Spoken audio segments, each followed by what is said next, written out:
নমস্কার, দেখছেন কলকাতা টিভি। আপনাদের সঙ্গে এই মুহূর্তে রয়েছে আমি অভিক। শুরু করছি সংবাদ সারাদিন। আর প্রথমেই যে খবর দিয়ে শুরু করব, 50,000-এর মিছিল হবে রামনবমীতে, কেউ আটকাতে পারবে না। রামনবমীর মিছিল নিয়ে এবার এই দাবি করলেন দিলীপ ঘোষ। কারো হিম্মত নেই হিন্দুস্তানে হিন্দুদের আটকায়, এমনটাই বলেছেন দিলীপ ঘোষ। আপনাদেরকে আরো একবার জানিয়ে রাখবো, দিলীপ ঘোষ এবার রামনবমী তার যে দাবি, তিনি বলেছেন যে 50,000-এর মিছিল হবে রামনবমীতে, কেউ আটকাতে পারবে না। রামনবমীর মিছিল নিয়ে এবার এমনটাই দাবি করেছেন দিলীপ ঘোষ। কারো হিম্মত নেই হিন্দুস্তানে হিন্দুদেরকে আটকায়, এমনটাই কিন্তু বলেছেন দিলীপ ঘোষ। এবার রামনবমী নিয়েই এই বক্তব্য তার। কি বলেছেন দিলীপ ঘোষ রামনবমী নিয়ে শোনাবো আপনাদের। নয়, 50,000-এর মিছিল হবে, কেউ আটকাতে পারে না। এই দেশ রামের দেশ, রাম মন্দির হয়েছে 500 বছর আগে।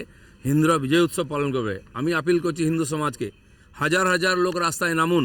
দিলীপ ঘোষ আপনাদের সঙ্গে আছে। ত্রিশূল ধরেছি, সব ধর্ম দরকার হলে হিন্দু সমাজের জন্য। কোনো বাপের বেটার হিম্মত নেই হিন্দুস্তানে হিন্দুদের আটকায়। কোর্ট আদালত সব কিছু আমরা তৈরি করেছি, সংবিধান আমরা তৈরি করেছি এই দেশকে রক্ষা করার জন্য। সেজন্য কারো হিম্মত নেই আটকার। টিএমসিএলে তাকে একদম সমূলে বিনাশ করুন এবছর ইলেকশনে। আর সমস্ত গ্রামে গঞ্জে শোভাযাত্রা হবে, দিলীপ ঘোষ সব জায়গায় সামনে দাঁড়াবে। মামদোবাজি পেয়েছো নাকি? 500 বছর আমাদের পূর্বপুরুষরা বলিদান দিয়ে রাম মন্দির প্রতিষ্ঠা করেছেন। আমরা বিজয় উৎসব করবো না? তোমরা এটা গ্রিগিং করে ইলেকশন জিতে গিয়ে বিজয় উৎসব করো। সেই জন্য আজ থেকে আমি তো নিজে শোভাযাত্রায় থাকছি। 4 দিন আমি নিজে রামনবমী পালন করব। কার কত দম আছে আটকাক।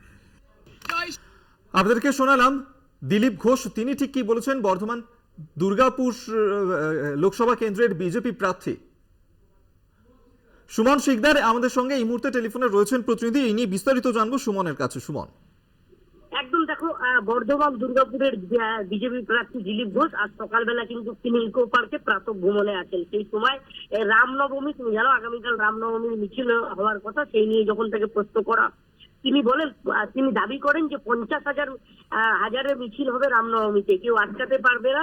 এই দেশে রামের দেশ, 500 বছরের চেষ্টায় রাম মন্দির হয়েছে।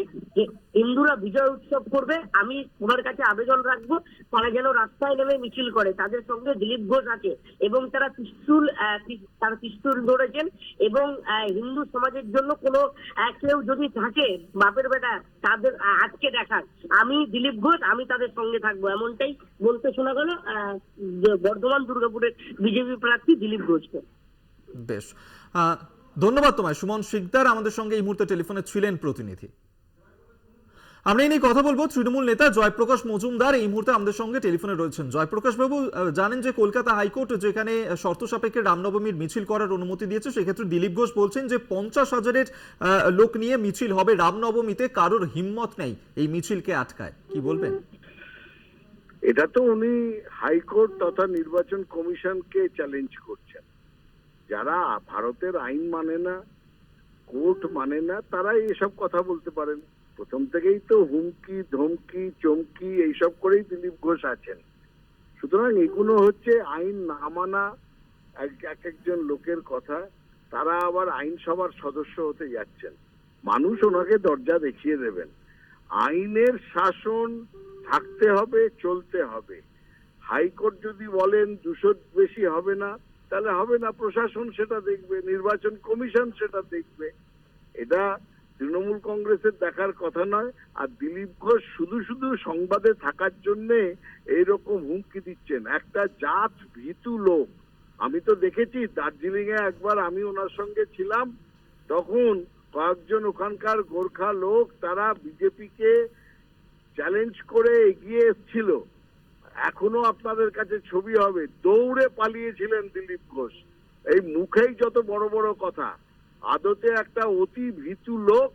এইসব করছেন, কথা বলছেন লাঠি হাতে ত্রিশূল হাতে, আর বলছেন আমি করব, কে আটকায় দেখি, ইত্যাদি ইত্যাদি। এগুলো হচ্ছে শুধু সংবাদ মাধ্যমে ভেসে থাকার জন্য।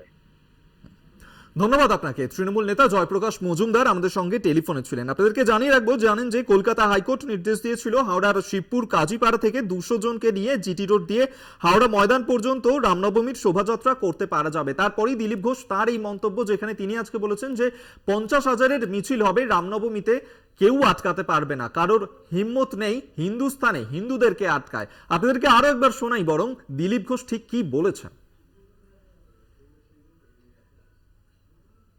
নয়, 50,000-এর মিছিল হবে, কেউ আটকাতে পারে না। এই দেশ রামের দেশ, রাম মন্দির হয়েছে 500 বছর আগে, হিন্দুরা বিজয় উৎসব পালন করবে। আমি আপিল করছি হিন্দু সমাজকে, হাজার হাজার লোক রাস্তায় নামুন, দিলীপ ঘোষ আপনাদের সঙ্গে আছে।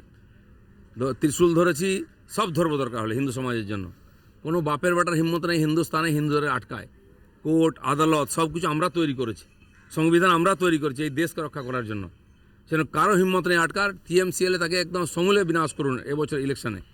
আর সমস্ত গ্রামে গঞ্জে শোভাযাত্রা হবে, দিলীপ ঘোষ সব জায়গায় সামনে দাঁড়াবে। মামদোবাজি পেয়েছো নাকি? 500 বছর আমাদের পূর্বপুরুষরা বলিদান দিয়ে রাম মন্দির প্রতিষ্ঠা করেছেন, আমরা বিজয় উৎসব করবো না? তোমরা এটা গ্রিগিং করে ইলেকশন জিতে গিয়ে বিজয় উৎসব করো। সেই জন্য আজ থেকে আমি তো নিজে শোভাযাত্রায় থাকছি, 4 দিন আমি নিজে রামনবমী পালন করব। কার কত দম আছে আটকাক।